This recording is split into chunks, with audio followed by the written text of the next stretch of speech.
पैसा और शोहरत किस कदर इंसान को अंधा बना देता है कि वो इसके लिए किसी की हत्या करने से भी गुरेज नहीं करता।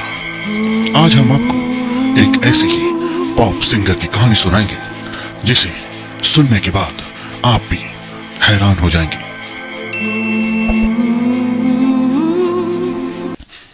मलेशिया की मोना फैंडी, जो कि एक मशहूर सिंगर थी, उसने अपने पति के साथ मिलकर एक सांसद की हत्या की।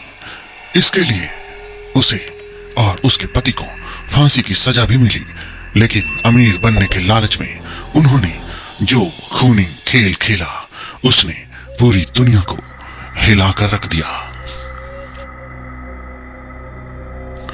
मजान इस्माइल उर्फ मोना फैंडी का जन्म साल 1956 में पॉलिस में हुआ था। बचपन से ही उसे संगीत से प्यार था। उसका सपना था कि वो दुनिया की फेमस पॉप स्टार बने।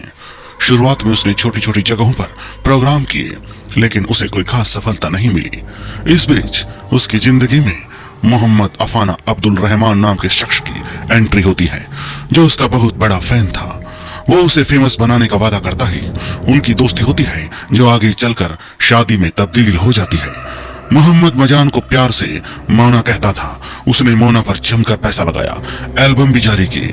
मोहम्मद ने मोना के लिए कई स्टेज शो और टेलीविजन इंटरव्यू की व्यवस्था की, लेकिन इससे कोई खास सफलता उन लोगों को नहीं मिली और वो कर्ज के बोझ में दब गए। यहीं से उनकी जिंदगी में बड़ा टर्निंग पॉइंट आया और उन्होंने अपराध का रास्ता अपना लिया। सिंगिंग करियर पर न चढ़ने के बाद मोहम्मद अफाना अब्दुल रहमान और मोना की जोड़ी ने जादू टोने की तरफ रुख किया। धीरे धीरे उन्होंने अपने आसपास के लोगों से किनारा किया और नए लोगों से दोस्ती की। थोड़े ही समय में नामचीन और पावरफुल लोग मोना के करीबियों में शामिल हो गए। मोना की ग्रोथ ने लोगों को चकित कर दिया। उन्होंने घर और लग्जरी गाड़ियां खरीदी। दरअसल बहुत से लोग उनसे काले जादू सीखने आते थे और वो इससे काफी पैसा बना रहे थे। उनकी सेवा आम लोगों के लिए नहीं होती थी। देखते ही देखते मोना ने जिस शोहरत का सपना देखा था वो अलग तरीके से पूरा हो रहा था। मंत्री इद्रिस भी मोना से बहुत प्रभावित होकर उससे मिलने आता। वो मलेशिया का पीएम बनना चाहता था। इद्रिस से मोना ने उस वक्त के फेमस राजनेता का जिक्र करते हुए कहा कि वो उसकी वजह से इतना आगे बढ़ा है। उसने उसे 2.5 मिलियन रिगित मलेशिया की करेंसी दिए। उसने इद्रिस से कहा कि वो उसे भी इसी नेता की तरह लोकप्रिय बना सकती है। उसने उसके बदले उससे आधी रकम कैश और बाकी संपत्ति गिरवी रखने के लिए कहा। मोना के कहे अनुसार पूजा करने के लिए इद्रिस मोना के घर पहुंचा।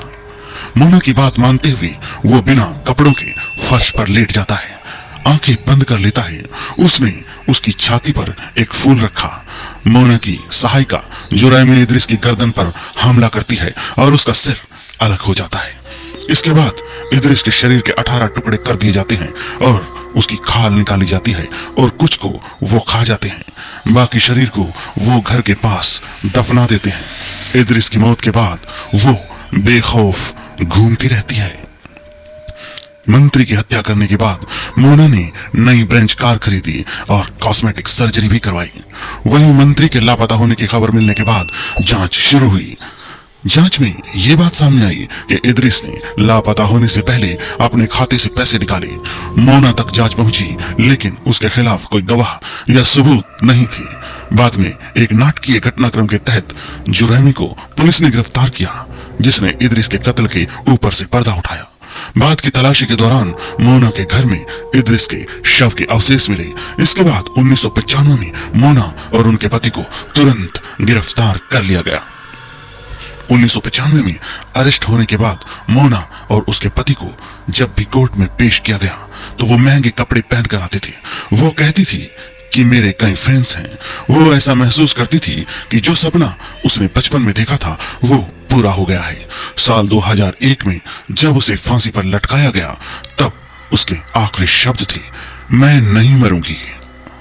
उसके पति को भी मौत की सजा सुनाई गई थी।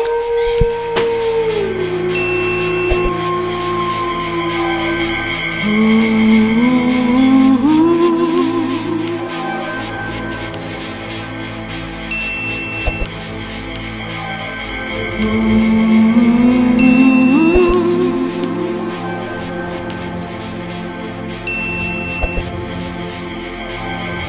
Mm.